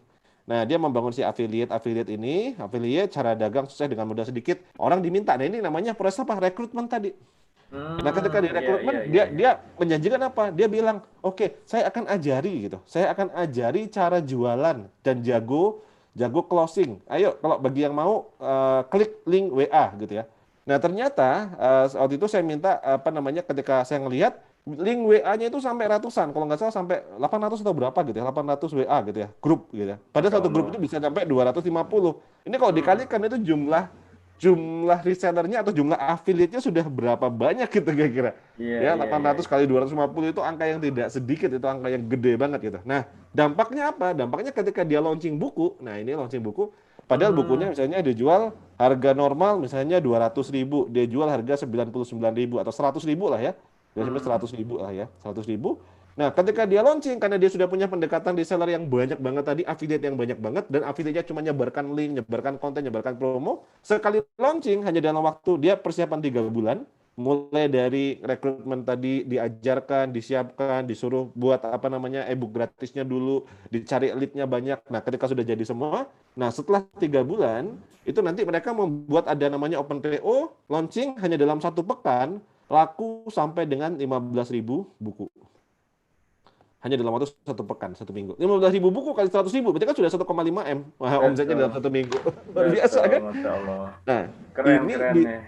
bisa dilakukan kalau apa? Bisa dilakukan kalau kita tadi punya agen reseller yang mau mereferensikan. Padahal sebenarnya mungkin mereka awalnya adalah konsumen, pembaca juga karena senang. Akhirnya mereka ditawarkan, ayo sekalian yuk jadi agen, jadi reseller. Nah, ingat tadi, the greatest marketing in the world is happy customer. Jadi kalau kita bisa men-treatment konsumen-konsumen kita dan mereka mau mempromosikan produk dan layanan kita, wah itu luar biasa banget menurut saya. Itu akan apa ya namanya, word of mouth, kekuatan viralnya, dan itu luar biasa. Dan sekarang hari ini hampir semua orang sudah meyakini apa yang namanya kekuatan word of mouth atau getuk tular atau apa ya namanya, dari mulut ke mulut itu menjadi satu pendekatan marketing yang luar biasa. Banyak sekali sekarang contoh, karena ini saya bercerita ini dan ini penting, kenapa? Ini kata kuncinya. Karena kata kuncinya adalah everyone is content creator. Iya, betul. Setiap orang sekarang hari ini adalah content creator. Nah, Iya, jadi kalau kita nggak memahami ini, wah, aduh, benar-benar kita susah nanti akan bersaing dalam era kayak sekarang gitu. Kenapa? Karena setiap orang itu konten kreator. Coba kita perhatikan. Setiap orang sekarang, setiap hari itu mereka punya satu apa ya, dorongan untuk menghasilkan minimal 1 konten. Entah itu minimal dia foto, terus dia upload ke Instagram, dan dia akan senang ketika fotonya di-like banyak orang, di-komen banyak orang gitu. Jadi dia akan selalu cari tempat baru yang ketika dia sebelum makan, difoto dulu. Atau dia misalnya tempatnya bagus, dia keren selfie di sana gitu. Atau misalnya makanannya kok menyenangkan, divideokan, di-upload di story dan seterusnya gitu. Setiap orang adalah konten kreator. Karena setiap orang itu sekarang konten kreator, maka iklan terbaik bukan dibuat sama kita. Tapi iklan terbaik kontennya itu di-create oleh customer kita. Nah, ini kata kuncinya. Jadi kalau kayak tadi, apa namanya, misalnya contoh, kita tayangkan iklan akikah tadi. Tapi yang upload kita, biasa aja orang udah tahu kalau itu iklan. Tapi ketika ada konsumen, terus ada DT akikah datang, terus dia apa namanya, dia syuting pakai HP-nya sendiri, dimasukkan ke Instagramnya, dilihat prosesnya, dikasih komen dan caption oleh dia, alhamdulillah sekarang ini akikah anak saya yang ketiga, ini pakai DT gini. Itu akan menjadi konten yang jauh lebih efektif daripada kalau yang buat videonya adalah kita sendiri. Oh, iya. Nah, jadi bagaimana kita bisa mendorong setiap orang itu membuat konten untuk produk kita. Nah, jadi gimana produk kita tuh layak untuk dijadikan konten. Bagaimana layanan kita layak dijadikan konten. Nah, jadi itu menjadi sesuatu yang begitu luar biasa. Itu very powerful. Jadi prinsipnya sederhananya tadi. Setiap orang adalah konten kreator, maka setiap orang pengen mendapatkan apresiasi juga, dan setiap orang juga pengen memviralkan sesuatu. Nah, jadi kalau kita ngelihat contoh seminggu terakhir ada satu yang sangat fenomenal, tahu-tahu ada nama seorang ibu-ibu namanya Bu Tejo viral. Wah, namanya di mana-mana orang menyebut Bu Tejo gitu. Saya awalnya penasaran siapa sih Bu Tejo ini? Oh, ternyata itu adalah film pendek. Yang film pendek itu menceritakan ada rombongan emak-emak naik mobil truk mau berkunjung nengokin Ibu Lurah namanya. Terus ada dialog-dialog dan akhirnya itu viral. Nah, itu yang membuat viral, itu kenapa? Karena ketika ada konten tadi, yang memviralkan adalah orang-orang yang nonton, karena mungkin dia ngerasa ada hal-hal yang menarik, di-share, dibuat meme, dibuat apa. Akhirnya orang yang tadinya nggak tahu, jadi penasaran, apa sih, termasuk saya yang tadinya nggak ngerti, ini apa sih Bu Tejo, jadi ngelihat. Nah, jadi yang mempromosikan itu bukan si pembuat video, yang mempromosikan, tapi yang mempromosikan netizen gitu. Netizen ini yang mempromosikan Bu Tejo. Nah, sama dengan usaha kita. Kalau kita yang akan mempromosikan sendiri usaha kita, babak belur, kita capek banget dan pasti akan ngabisin budget yang gede banget. Tapi ketika kita bisa membuat orang lain itu engage dengan kita dan dia tertarik dan dia senang untuk membuat konten dari usaha kita, wow, very powerful. Itu akan menjadi sesuatu yang luar biasa. Kira-kira gitu, Pak Gatot. Ya, Masya Allah. Baik, Alhamdulillah, Coach. Terima kasih nih. Pak Dede, ada pertanyaan dari DT Akikah terkait dengan materi kita nih? Ya. Halo, Pak Dede, ada pertanyaan nggak yang perlu dikonsultasikan?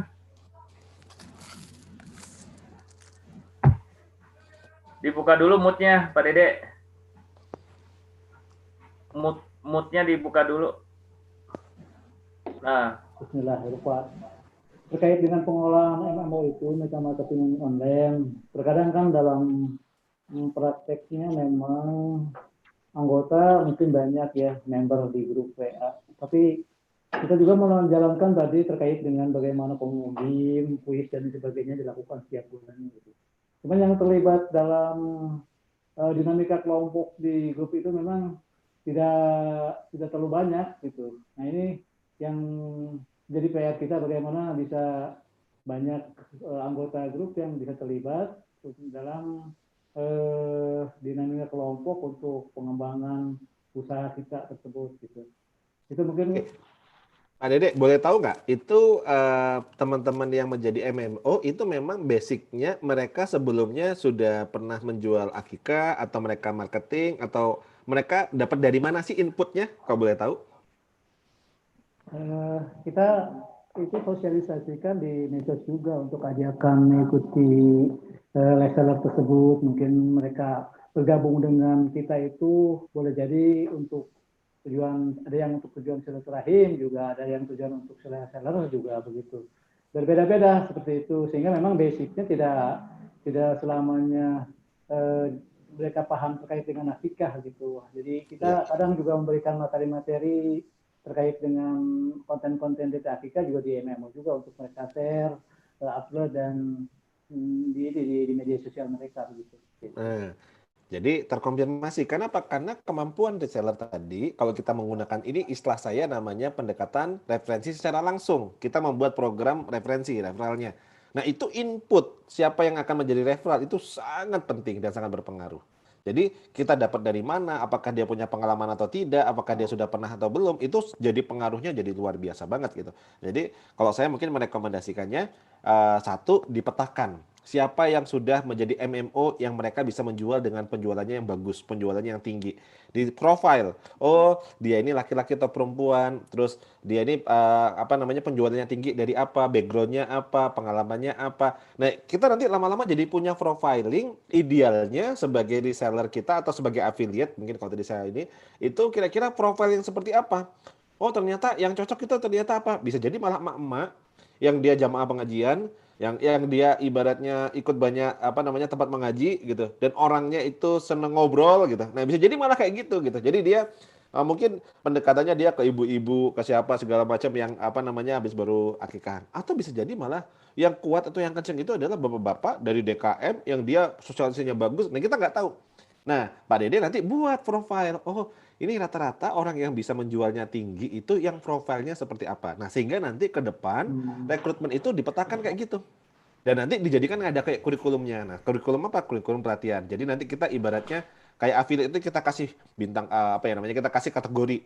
Kategori pemula, kategori misalnya medium, kategori advance. Nah, nanti kira-kira fee-nya berbeda. Kalau pemula mungkin fee-nya ya 5%. Nanti naik lagi misalnya dapat ininya dia 10%, yang ini 15%. Jadi si pemula ini semangat pengen belajar agar dia punya kemampuan lebih gitu. Jadi dia tidak hanya sekedar ikut gitu. Nah, jadi dan bagi yang pemula kita sudah punya, oh pemula ini treatmentnya apa? Treatmentnya gimana?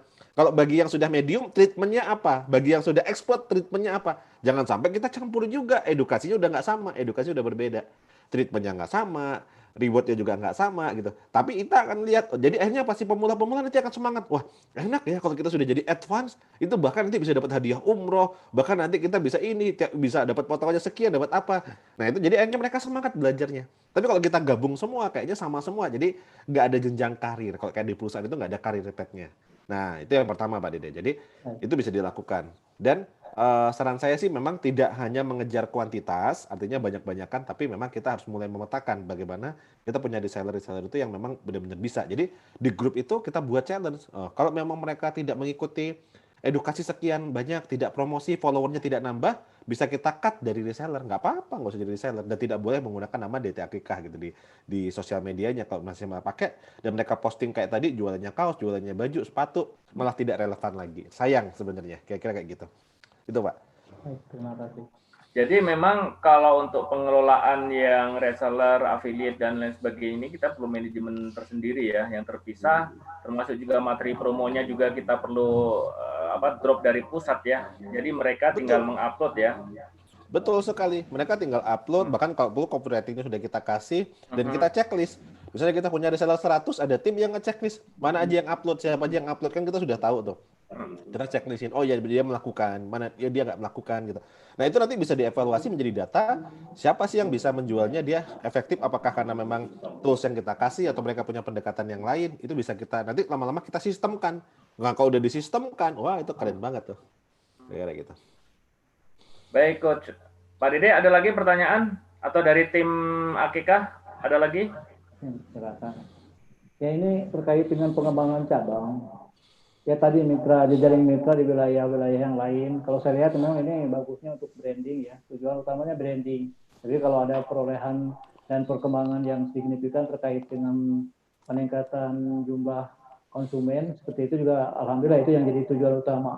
Apakah tepat kalau misalkan sekarang kita lebih fokus ke pengembangan cabang atau lebih kita fokus ke wilayah-wilayah di dekat kantor kita di Bandung Raya misalkan gitu ya, Kota Bandung, Cimahi dan sebagainya gitu. Ya, lakukan namanya A/B test. A/B test itu tes yang kita lakukan bersamaan, mana yang nanti akan menghasilkan lebih baik. Jadi menurut saya kalau ditanya bagus mana A atau B, lakukan dua-duanya, ukur. Nah, jadi karena kita nggak pernah tahu, semua hipotesa kita baru akan ketahuan itu mana yang lebih efektif ketika sudah kita lakukan. Nah, betul, jadi betul. Karena setiap bisnis nggak bisa copy paste juga. Nggak bisa copy paste, contoh. Di Jawa Timur ada satu akikah yang melejit luar biasa dalam 5 tahun terakhir. Nah, dia juga dari bagian lembaga seperti DT juga, namanya Nurul Hayat, ya, yang fokus ini. Nah, dan Nurul Hayat itu progres percepatan dari akikahnya cepat banget gitu. Nah, mereka punya cabang-cabang di setiap daerah. Tapi cabangnya memang dijadikan satu kantornya dengan kantornya Nurul Hayat di setiap cabang untuk yang penggalangan zakat, infak dan sedekahnya. Nah, ketika dia main di sana, dia menggunakan kuncinya di mana kekuatannya di donatur. Jadi dia masuknya pakai donatur. Nah, ini kan karena Nurul Hayat tidak sekomplek DT, artinya organisasinya nggak komplek. Jadi tim yang jalan, mekanismenya, cara penetrasinya, dia lebih ramping. Jadi sehingga lebih mudah. Dan dia hanya berfokus hanya kepada donatur mereka. Ketika bertumbuh jumlah donaturnya, dikirimin setiap bulan, dikirimin buletin, di buletin selalu dikasih iklan tentang Nurul Hayat, akikah. Bahkan mereka bisa konsisten membuat konten-konten yang bagus di situ. Yang akhirnya apa? Anak-anaknya donatur, dan mereka memang fokus sama donatur yang usianya kebanyakan kalau saya lihat masih muda gitu ya, usia-usia 30 ke atas gitu. Jadi sehingga usia produktif juga masih bagus gitu, spending budgetnya masih besar gitu. Jadi akhirnya ketika jumlah jamaahnya semakin besar, donatur semakin besar, pertumbuhannya juga semakin luar biasa. Dan di manajemennya juga dengan baik gitu. Jadi itu contoh sederhananya. Dan kayak tadi sebenarnya DT punya potensi yang jauh lebih besar juga gitu, bisa dikonversikan ketika kita bisa masif gitu. Jadi cabang itu sebenarnya kita bisa nempel mungkin dengan DT, dengan cabang-cabangnya DT yang ada di DT Peduli, dengan DT Peduli yang ada di wilayah gitu. Nah, tinggal kita apakah sudah bisa mengkonversikan donatur, apakah kita sudah bisa mengkonversikan jamaah. Nah, itu PR sendiri. Kenapa? Sebenarnya salah satu isu yang harus dikelola sama organisasi, terutama organisasi sosial, itu adalah database management. Jadi bukan hanya sekedar pengkolekan database, tapi bagaimana database itu bisa dimanajemeni dengan baik sehingga bisa diakses oleh unit-unit usaha untuk optimalisasi gitu. Karena itu adalah captive market yang sudah luar biasa. Jadi kalau bisa ditanya, jamaahnya A ada berapa? Oh, sudah ada 10.000, misalnya gitu. Yang konsisten, intent ini apa segala macam. Atau mungkin sudah ada 100.000 gitu. Followernya aja kalau kita ngeliat sudah berapa juta gitu. Misalnya berapa sekian juta follower gitu. Tapi pertanyaannya apakah database itu terkelola dengan baik untuk kita bisa konversikan? Nah, ini nanti jadi PR sendiri karena kalau semakin gede organisasinya kadang anak-anak unit-unit organisasi ini dia nggak bisa tahu nih di daerah ini misalnya contoh, oh kita lagi mau ekspansi kemana? Itu kalau kita sudah punya manajemen database nggak perlu tanya, kita sudah bisa ngelihat di mana yang kira-kira pertumbuhan donaturnya paling tinggi, di mana yang kira-kira pertumbuhan jamaahnya paling tinggi, yang kita belum buka itu next step kita ke sana gitu. Jadi kita sudah tahu gitu. Ngolahnya tinggal kayak gitu saja. Jadi crowd-nya pasti kebangun. Jamaah semakin bertumbuh, buka unit-unit usaha di sana. Pengembangan kemana lagi? Buka juga. Jadi kayak ngikutin satu paket. Tapi kita sudah kayak punya urutan. Oh, kalau A to Z-nya kita itu organisasi kita ini punya 10 unit usaha, maka kita sudah kayak punya pattern. Ketika kita ekspansi, ya maju duluan ini. Maju nomor 2 ini, maju nomor 3 ini, maju nomor 4 ini, maju tempat ini maju terakhir. Nah, kayak gitu. Nah, itu kita kayak sudah punya pattern. Jadi ekspansinya itu bisa berjamaah, kira-kira kayak gitu. Betul. Pakat. Baik, Coach. Alhamdulillah kita sudah jam 5.23 nih, Coach. Sebagai pertemuan terakhir, ada PR kah, Coach? Sebenarnya ada ini. Ada PR. harus ada biar lengkap kita. Pelajaran setahun kita padatkan 3 bulan ini. Iya. Nah, jadi ini PR kita. Oke. Ya. Alhamdulillah. Nah, ini tadi kita sudah selesaikan 7 jurus banjir order. Ini pelajaran setahun benar, harusnya sebulan sekali kita ketemunya. Kita padatkan jadi beberapa bulan ini. Nah, PR-nya adalah scale up project. Saya berharap dari setelah menyelesaikan semua materi ini, teman-teman, semua pemirsa, itu punya project untuk men-scale up usahanya. Karena apa? Karena semua tools yang sudah kita sampaikan dalam 12 pertemuan ini, itu perangkat untuk kita bisa menumbuhkan usaha kita. Saya kasih sebuah simulasi sederhana. Ini simulasi saja. Seandainya satu toko, kita punya distribusi cuma punya satu toko. Satu toko itu ternyata bisa menghasilkan atau orang dikunjungi 1.000 orang. Angka konversi kita hari ini 20%. Menghasilkan 2.000 orang pengunjung dalam 1 bulan. Konversi kita hanya 30% yang bisa kita jadikan pembeli. Hanya 60 orang. Dan rata-rata hanya beli 100.000, maka hanya 60 juta omset kita per bulan. Nah, lalu orang-orang yang datang ini 600 akhirnya bisa kita treatment untuk mereka datang lagi cuma 30%, 180 orang. Volume pembeliannya cuma rata-rata 100.000, datang kembalinya 2 kali, jadi cuma 200.000. 36 juta pembelian dari konsumen lama, ditambah orang-orang yang direferensikan 72 juta, maka ada 108 juta omset dari existing customer atau konsumen lama kita. Jadi dalam 1 bulan, misalnya kita punya omset cuma 160 juta. Dari mana ini? 60 juta konsumen baru, 180 juta yang dihasilkan oleh konsumen lama. Misalnya kira-kira seperti ini. Nah, maka jangan berpuas diri karena kita sudah tahu rumusnya. Bahwa omset itu kayak kita naik mobil, ada tuas-tuasnya. Kita bisa gas untuk kita bisa kencengin, dan kita tahu kapan kita ngerem untuk kita bisa turunin. Maka kalau kita misalnya pengen naikin, oh apakah saya harus tambah distribusinya? Apakah saya tambah brand aktivasinya? Ataukah saya buat markomnya? Apakah saya sales optimasi? Apakah saya harus untuk meningkatkan orang untuk datang lagi dan seterusnya? Maka kita bisa mengatur itu semua. Nah, kalau kita sudah bisa mengatur, maka contoh kita scale up atau kita tingkatkan 2 kali lipat saja. Ya, langkah-langkah 7 jurus tadi, 7 jurusnya, ini kita kalikan 2. Jadi 7 jurus hanya dikalikan 2 aja. Kira-kira kalau misalnya kita hanya menambah effort 2 kali lipat, maksudnya kita hanya menambah upaya kita 2 kali lipat. Hasilnya kira-kira bertambah berapa berarti? Kan sudah bisa diukur kan? Kalau kita upayanya 2 kali lipat, maka hasilnya bertambah? Teman-teman, paling 2 kali gitu ya. Nah, sekarang kita akan coba lihat. Kalau kita menambah 2 kali lipat upaya dalam 7 jurus banjir order, apakah kita hasilnya 2 kali? Ini contohnya. Misalnya distribusi. Ya, harusnya di sini kan jadi 2 kalau dikali 2 ya, dikali 2. Ya, tapi karena nambah toko, teman-teman selalu banyak komentarnya kan nambah modal. Udah, saya nggak nambah 2 untuk tokonya. Tokonya tetap sama. Tapi jumlah orang yang tahunya ditambah dari 10.000 kalikan 2 jadi 20.000 orang. Ya, dengan cara apa? Markomnya, ini brand aktivasinya dijalankan. Jadi kita campaign, kita buat konten apa segala tambahkan. Konversinya yang tadinya 20% kita naikkan ke 40%. Karena apa? Sudah belajar ilmu brand aktivasi. Nah, setelah itu jumlah orang datangnya sekarang jadi 8.000. 8.000 orang datang, nah kita konversinya yang jadi beli kita naikkan. Yang tadinya pelayanan kita nggak bagus, event kita nggak menarik, promo kita nggak menarik, akhirnya sekarang dibuat menarik, orang datangnya 60%. Sehingga sekarang yang beli ada 4.800 orang. Dari sini saja kita naikkan 2 kali lipat, effortnya cuma naik 2 kali lipat. 2 kali lipat dalam distribusi, ya dari 20.000 orang yang tahu, 2 kali lipat brand aktivasi jadi 40%, 2 kali lipat dalam marketing komunikasi, 60% orang yang akhirnya terkonversi, sudah menaikkan omset kita dari 60 juta menjadi 480 juta. Jadi effortnya 2 kali, hasil konversinya bukan 2 kali.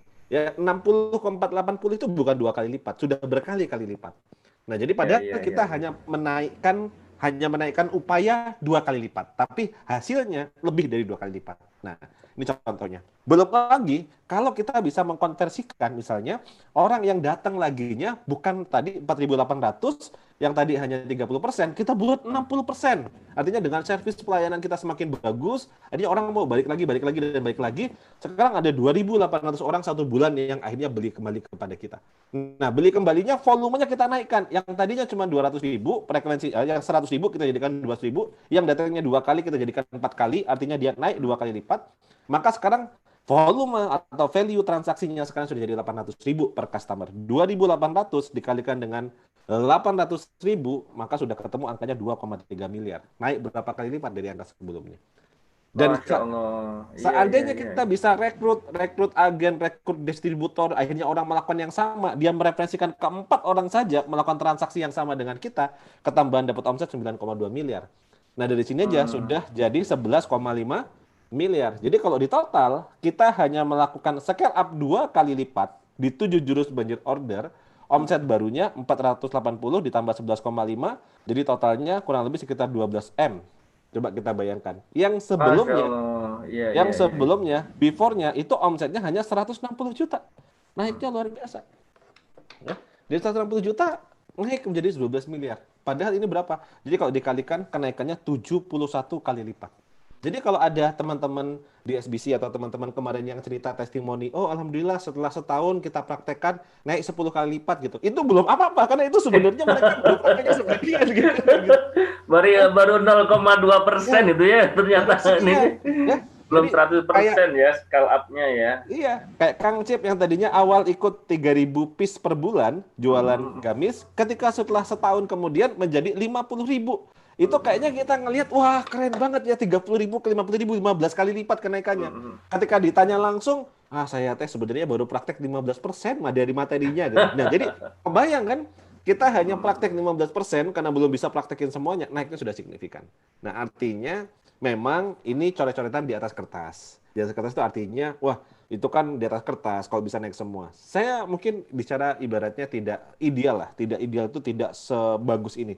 Ini hanya berhasil misalnya ternyata kita praktekkan nilainya 10% saja. Kan lumayan sudah ada pertumbuhan lagi. Artinya tidak ideal seideal ini kita bisa praktekkan masih 1,2 miliar naik dari 160 juta. Kan masih sangat luar biasa gitu. Nah, sehingga pesan saya ke semua pemirsa, ke semua teman-teman di DT, ayo praktekin 7 jurus banjir order ini yang selama 12 pertemuan sudah kita belajar bareng dari mulai fundamentalnya sampai ke 7 jurusnya kita sudah belajar, ayo kita praktekkan gitu. Dan kita praktekkan pelan-pelan ya kayak kemarin ya selain 7 jurus kan kita sudah belajar nilai tambah, kita sudah belajar target market, itu harus selesai dulu nilai tambahnya, jelas target marketnya, definisinya kita juga harus clear, visi misinya kita harus clear sehingga akhirnya kita bisa men-scale up. Nah, jadi kalau kita sudah tahu ilmunya, scale up itu tidak susah sebenarnya. Kenapa? Karena sudah tahu ilmunya. Maka tugas kita tinggal mempraktekkannya. Nah, insya Allah itu, ayo bertumbuh, ayo scale up. Nah, ini PR ke-11 di pertemuan ke-12 kita.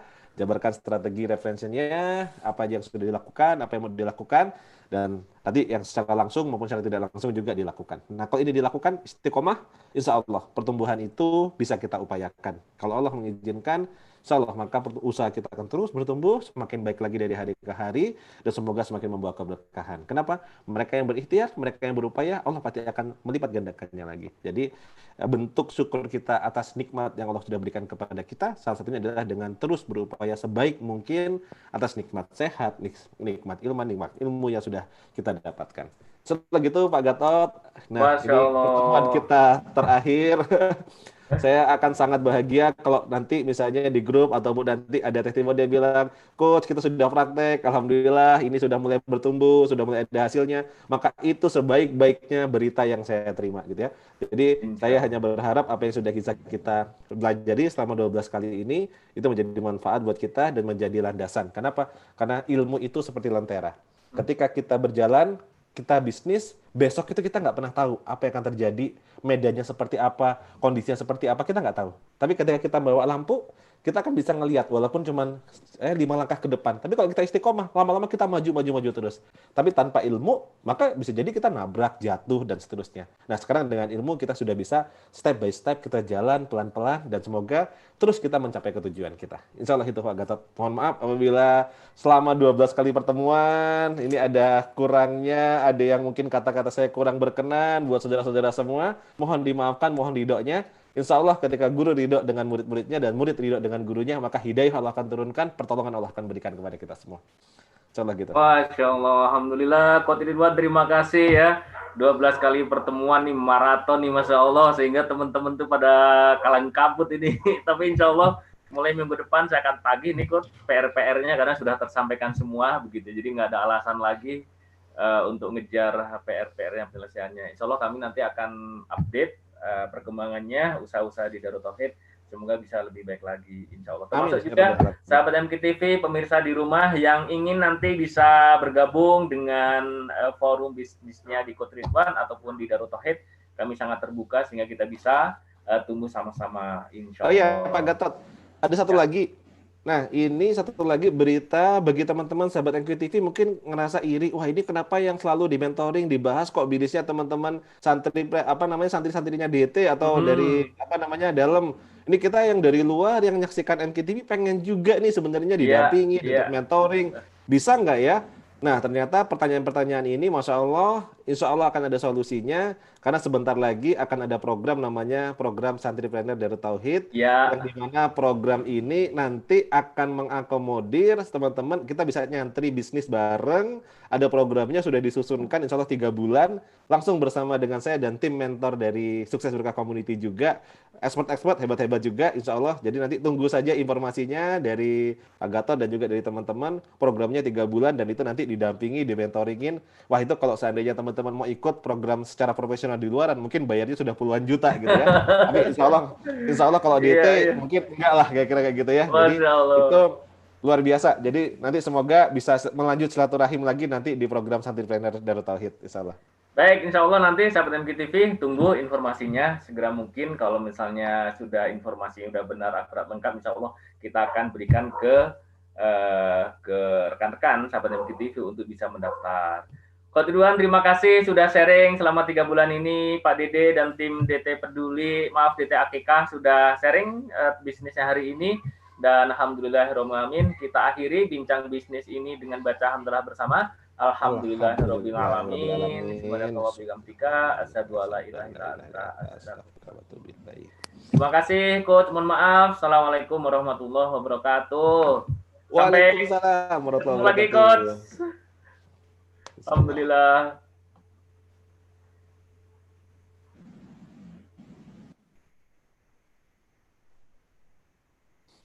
Kita nanti diskusi offline ya, di WA group ya, Coach. Insya Allah siap, betul di WA group nanti lanjutkan lagi. Insya Allah.